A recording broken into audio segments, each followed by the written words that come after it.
तो हेलो दोस्तों, कैसे हो? तो दोस्तों अभी मैं जो यहाँ पे बताऊंगा वो ये है कि इलाहाबाद जो कैंडिडेट परेशान होते हैं उनके लिए कि थोड़ी राहत से हो सकती है, क्योंकि अगर वो कुछ करना चाहते हैं तो उनके लिए ऑप्शन है कि वो कुछ कर सकते हैं। क्योंकि जो पैनल आने वाला है वो कब आएगा उसके बारे में एक क्लियर आपको मैसेज यहाँ पे मिलता दिखाई दे रहा है। तो आप इस कॉल रिकॉर्डिंग को सुनिए और आपको पता चल जाएगा कि कब आपका पैनल आ सकता है। ठीक है, तो आप सुनिए।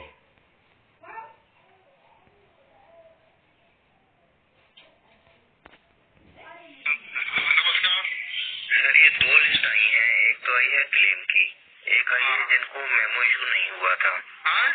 एक आई है जिनको मेमो इशू नहीं हुआ था। हाँ, एक क्लेम की। हाँ, और एक क्लेम की जिनका की मतलब क्लेम करना है इनको। हाँ, तो सर ये जो मेडिकल की जो प्रक्रिया है, हम लोग 5 तारीख को गए थे जब, तो ये कहा था कि पैनल की जो प्रक्रिया है इससे अलग है।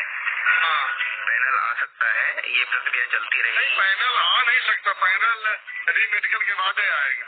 नहीं, री मेडिकल तो अभी हो जाएगा ये कुछ समय में। और ये जो क्लेम वाली है वो है 9 तारीख तक, दिसंबर 9 तक। क्लेम वाली तो 9 दिसंबर तक है और ये री मेडिकल वाली तो अभी है। नहीं, री मेडिकल और इसके लिए देखिए जो आया हुआ है ये 9 दिसंबर तक लास्ट जमा करने की है क्लेम की। हाँ, तो पैनल की प्रक्रिया में कोई इससे रुकावट तो उन्होंने तो कहा था कि नहीं, रुकावट ही है, जब क्लियर हो जाएंगे तभी तो होगा। उन्होंने तो सर ये कहा था 5 तारीख को कि जब ये क्लियर हो, उन्होंने किसने कहा था? उन्होंने पहले बताओ। 5 तारीख को जब हम लोग आए थे वहाँ पे, हाँ, तब हमें ये बताया गया था कि इसका कोई प्रभाव पैनल की प्रक्रिया पे नहीं पड़ेगा, इसका काम अलग से चलता रहेगा। अभी बड़े भाई जी अब क्या बताया तो वेट करिए थे। अब मैं कुछ कह नहीं, क्योंकि ये जब तक ये क्लियर नहीं हो जाएगा, क्योंकि हमें पता है कि आप लोग रिगार्डिंग वाला चैनल तो है तुम्हारे पास।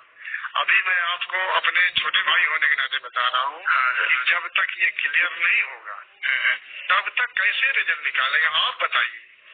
नहीं, 100% पैनल तो कैसे भी नहीं निकलना है। किसी को मान लो नाम दे दिया, लोकल वाला हाई वोल्टेज वाला साहब आपने मुझे नाम दे कैसे दे दिया? तो आप ये कहोगे कि साहब ऐसा करो, मैं हाई कोर्ट में करता हूँ, तमाम बच्चों की, जितने बच्चों का 10,000 बच्चों को उनकी औसत ऐसी तैसी होगी। तो आप जल्दी ये बात मेंबर साहब ने आप लोगों के सामने खुद बोला कि आप जल्दी मत करिए कि जहाँ सिविल में स्टेट गवर्नमेंट वाले में स्टे लगता है ना, एक आदमी को जैसे स्टे लग जाता पूरी वैकेंसी हेल्ड डाउन हो जाती है, तो वो कार्रवाई मत करने का मौका दो। वो तो दिया गया कि आएगा, तसल्ली से एक पैर सोच के कदम रखा कि कोई लड़का छूट न जाए, किसी के साथ नाइंसाफी हो जाए। तो गुरु जी इसमें तो गलत तो हुआ ही है। देखिए अब आप देखिए कि 75 नंबर जिसके हैं वो अभी ट्रेनिंग पे है और मेरे 85 नंबर हैं और मैं अभी बाहर हूँ। तो ये बात है ना, अभी इसी चीज का देखा तुम्हें स्टे लगा दो, तो गलत तो किया ही है ये रेलवे बोर्ड ने बोला कि जिनकी अभी तुम ओबीसी हो क्या हो? जनरल है। जनरल का तो उस समय चल रहा था, आपका लास्ट में रहा होगा। नहीं, मेरा मैं आया भी था आपके पास। तो आपकी कोई अंडरटेकिंग? नहीं, कोई अंडरटेकिंग नहीं, मैं आपके पास आया भी था।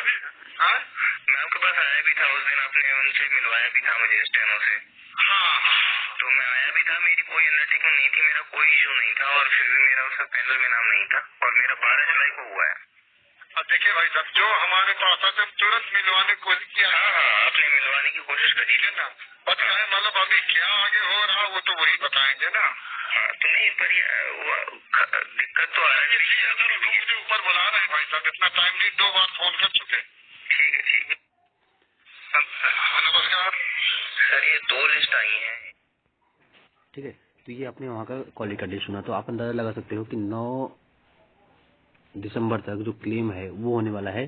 तो 9 दिसंबर तक तो आपको वेट करना ही पड़ेगा किसी भी कीमत पर। तो 9 दिसंबर के पहले तो आप उम्मीद कर ही नहीं सकते कि जो कैंडिडेट मेडिकल में फेल हो गए हैं उनको 9 दिसंबर तक अपील करना है और उस अपील के बाद उनका मेडिकल होगा, उसके बाद ही ये उम्मीद जताई जा सकती है कि आपका रिजल्ट आएगा। तो 9 दिसंबर के बाद आप उम्मीद कर सकते हैं कि रिजल्ट आएगा। जिस भी कैंडिडेट को थोड़ी बहुत अच्छी लगी हो तो प्लीज़ कमेंट कर देना, लाइक भी कर देना और सब्सक्राइब अगर आपको इस तरह के चाहिए अपडेट तो सब्सक्राइब कर देना। मैं अपना व्हाट्सएप ग्रुप भी दे दूंगा नीचे। ठीक है।